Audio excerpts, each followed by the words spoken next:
দর্শক, আমাদের একটা অনেক বড় একটা সুযোগ আছে যদি আমরা জিরো টিলে যে চাষাবাদ করতে চাই। আপনারা জানেন সাস্টেইনেবল এগ্রিকালচার বা কনজারভেটিভ এগ্রিকালচার, কনজারভেশন এগ্রিকালচারের একটা বড় একটা ব্যাপার হচ্ছে যে আমরা জমিতে তেমন কোনো চাষাবাদ করব না, জমিটা মালচিং করা থাকবে, জমিতে পানি খুব বেশি ইউজ করব না, কিন্তু সেখানে চাষাবাদ করব। তো সেরকম একটা চাষাবাদ আপনারা দেখেন, এটা একটা জমির সিম্পল একটা আইল আপনারা দেখতে পাচ্ছেন। এই আইলের মধ্যে এখানে কিন্তু আমরা দেখতে পাচ্ছি এই যে মাকবিন এবং হচ্ছে যে মাকবিন, আপনারা জানেন মুগবিন, আর হচ্ছে যে মুগবিন, আরেকটা হচ্ছে যে মাসকালাই।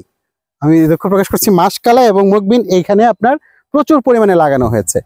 পালস ক্রপগুলো খুবই কম পরিমাণ পানি খায় এবং পালস ক্রপগুলোতে আপনার একটা বড় সুবিধা হচ্ছে যে তেমন কোনো চাষাবাদ লাগে না, জমির আইলের পাশে লাগিয়ে রাখলেও উঠিয়ে ফেলা যায়। এবং এটা কিন্তু আপনার রিলে ক্রপ করে করা যায়। ধান ক্ষেত থেকে ধান উঠিয়ে ফেলার আগেই আপনারা সেখানে যদি ছিটিয়ে দেওয়া হয় পালস, সেখানে পালসের সিড, তাহলে কিন্তু আপনারা এখান থেকে পেয়ে যাবেন। এই যে অলরেডি পট চলে আসছে, এই পটগুলো কিছুদিন পরে বড় হলে তারপর এখান থেকে কিন্তু আমরা কালাই পাবো। কালাই হচ্ছে আপনারা জানেন, এই যে একটু দেখাই, এই যে এখানে অলরেডি ফুল চলে আসছে, লিগিউম জাতীয়।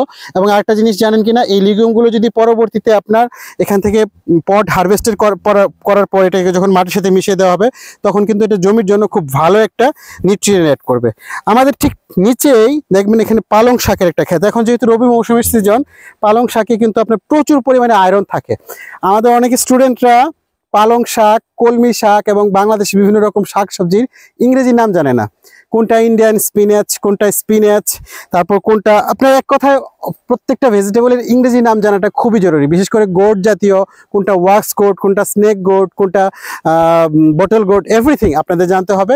আর এই সিজনে আপনারা জানেন যে আপনার ধানের সিজনে আমরা ইউজুয়ালি ফার্মাররা দেখবেন যে এই যে ক্ষেতটা আপনারা দেখছেন, ধান খেতে পুরোটাই কিন্তু আপনার করে ফেলছে, তারা ধানের গোড়াটা কেটে পুরো খড়টাই তারা নিয়ে গেছে। এখন এইখানে কি প্রবলেম হবে দেখেন, এখানে যদি তারা কিছুটা যদি রেখে দিত, ওটা যদি মাটিতে মিশিয়ে দিতাম, তাহলে কিন্তু আমাদের অর্গানিক ম্যাটার অ্যাড হতো। কিন্তু তারা এই যে ধানের খড়গুলো নিয়ে যাচ্ছে, এই খড়গুলো তারা ফডার ক্রপ হিসেবে ইউজ করবে, এটাও তাদের একটা ভ্যালু অ্যাড করবে।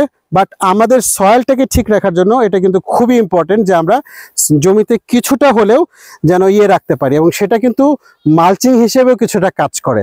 তবে এই যে খড়গুলো যদি আপনার বেশি রাখা হয়, তাহলে আবার আরেকটা প্রবলেম হয়, কারণ ওই খড়ের মধ্যে কিছু রোগবালাই থেকে যায়, ওই রোগবালাই পরবর্তী ক্রপে যায়। তো আপনারা একটু জেনে রাখবেন, এই যে আপনারা যখনই যে মাঠে যান এই সিজনে, আপনারা ওই মাঠের ফসল কি ফসল হয়, ওই ফসলগুলোর কি প্রবলেম হয়। যেমন ধরেন যে পালসের ক্ষেত্রে একটা বড় সমস্যা হচ্ছে বাংলাদেশে ফুট রট, আর একটা হচ্ছে রাস্টের আপনারা ফাঙ্গাস একটা রাস্ট আছে।